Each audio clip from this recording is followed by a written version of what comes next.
साहब 100 रुपए हुए। मुझे मत सिखा, रख ले चुपचाप ये।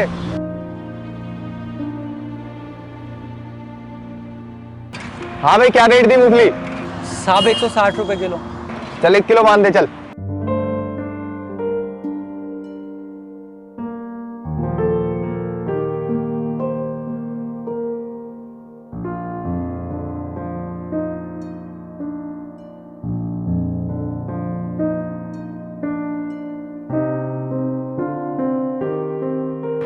अबे जल्दी कर लेना, क्या मरे मरे काम कर रहा है?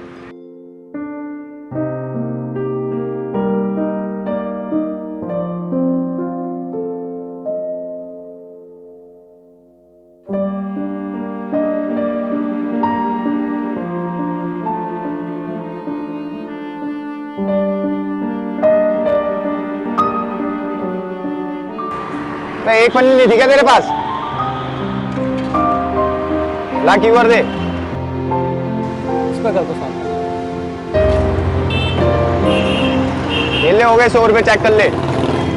साहब 160 रुपए हुए आपके। क्या पागल है क्या? 160 रुपए? इतनी महंगी है मूंगफली? साहब 160 रुपए हुए, मैं पागल कैसे हुआ? अभी तो आपको बताया था साहब मैंने 160 रुपए हुए आपके। तो बताया था तो तू बोल देगा 500 रुपए दे दूंगा तेरे को।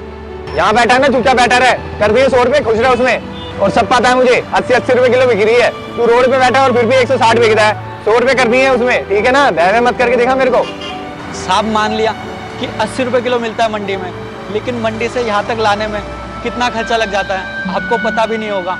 ट्रांसपोर्ट का खर्चा, और फिर उसके बाद यहाँ पे आके लगा के कभी इसको देना कभी उसको देना, 36 लोगों को पैसा देना पड़ता है। और फिर उसके बाद आप जैसे साहब लोग आते हैं और फ्री में हमारी मूंगफली खाते हैं। उसके बाद हमें अगर 5-7 रुपए बच भी गए तो कौन सा ज़्यादा बच जाता है साहब? अबे तो क्या अपनी मजबूरियां गिना के दिखा रहा है? क्या सोच रहा है, पिघल जाऊंगा मैं? साहब मैं आपको मजबूरी नहीं बता रहा हूँ अपनी, बस ये कहना चाहता हूँ कि अगर आप जैसे लोग ही हमें पैसा नहीं देंगे तो हम जैसे लोगों का क्या होगा? इतनी सर्दी में आपने 2-2 जैकेट पहन रखे हैं और मैं यहाँ पे सिंगल बनियान में बैठा हूँ। तो साहब ज़रूर मेरी भी कोई ना कोई मजबूरी होगी ना साहब। मैं अपने घर से इतना दूर आके अपने बाप, अपने भाई, अपनी माँ, अपने बहन, उन सब से दूर होके पैसा कमा रहा हूँ। ज़रूर मेरे घर में भी कोई प्रॉब्लम होगी, लेकिन आप जैसे लोग कहाँ समझेंगे? आप जैसे लोगों को लगता है इतनी बड़ी दुकान लगा रखी है तो हम लोग बहुत अंधा पैसा कमा रहे होंगे, लेकिन आपको नहीं पता साहब, गांव में अपना खेत गिरवी रखकर हम ये सारा सामान मंडी से उठाते हैं और फिर उसके बाद यहाँ पे लगा के 1-2 रुपए कमा के तब जाके हम लोग ये पैसा कमा पाते हैं और अपने घर पे बेच पाते हैं। लेकिन आप जैसे साहब लोग आते हैं और ये सोचते हैं कि हमें इसमें बहुत ज़्यादा बचत हो रही होगी और हम लोगों के पैसे मार जाते हैं। मैं आप जैसे साहब लोगों से बस यही कहना चाहूँगा कि आप लोग हमें मजबूर ना करें भिखारी बनने पे। आप जैसे लोग भिखारियों को बहुत अच्छे से कह देते हो कि भीख मांग के खा रहा है, कुछ काम धंधा कर ले। और जब हम जैसे लोग कोई काम करना चाहते हैं तो आप जैसे लोग हमें भिखारी बनने पे मजबूर कर देते हो। हम लोगों का हक का पैसा भी हमें नहीं देते हो। हमें क्या चाहिए साहब? बस हमारे हक का पैसा ही तो चाहिए। और आप जैसे लोगों का मुझे ये समझ नहीं आता, अगर आप सब लोग किसी मॉल से या किसी बड़े दुकान से लेते हो तो वहाँ पे आप लोग बिल्कुल रेट नहीं कम करवाते हो, लेकिन जहाँ भी कोई ठेले वाला दिखता है आपको या पटरी पे कोई सामान लगा हुआ दिखता है तो आप लोग उस पर ऐसे चढ़ जाते हो जैसे कि वो आपके घर का हो। आप लोग ये भी नहीं समझना चाहते हो कि उस बेचारे को कुछ बच रहा होगा या नहीं बच रहा होगा। आप लोग बस हम जैसे लोगों पे ही अपना दबाव डालना जानते हो साहब। किसी गरीब को सताना बहुत आसान है, लेकिन किसी अमीर के साथ करोगे तब आपको पता चलेगा साहब। बात तो तू सही कह रहा है भाई।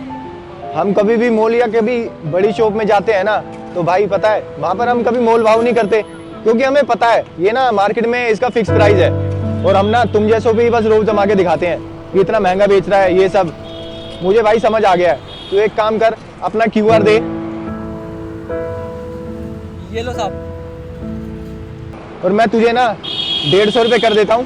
100 तो मैंने कर दिया था, शायद तेरी मदद हो जाए कुछ। नहीं साहब, ज़्यादा पैसे करने की कोई ज़रूरत नहीं है। मैंने आपको कहा ना, हम जैसे गरीबों पे साहब दया दिखाने की कोई ज़रूरत नहीं है। बस आप लोग हमें हमारे हक के पैसे दे दो, वही बहुत है साहब, और हमें कुछ नहीं चाहिए। ये लो भाई, धन्यवाद मुझे सीख देने के लिए। हो सके और भी लोग बाग समझे। धन्यवाद भाई, खुश रहो।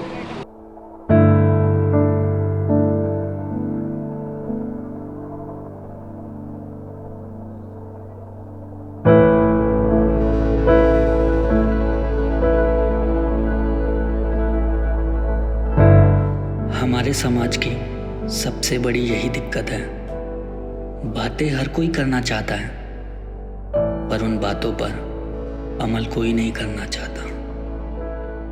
बदलाव सब चाहते हैं पर बदलना कोई नहीं चाहता।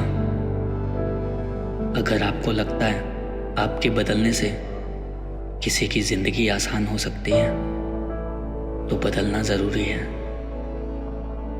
अगर आपको हमारा ये मैसेज अच्छा लगा तो समाज के बदलाव के लिए इस मैसेज को ज़्यादा से ज़्यादा शेयर करें। धन्यवाद।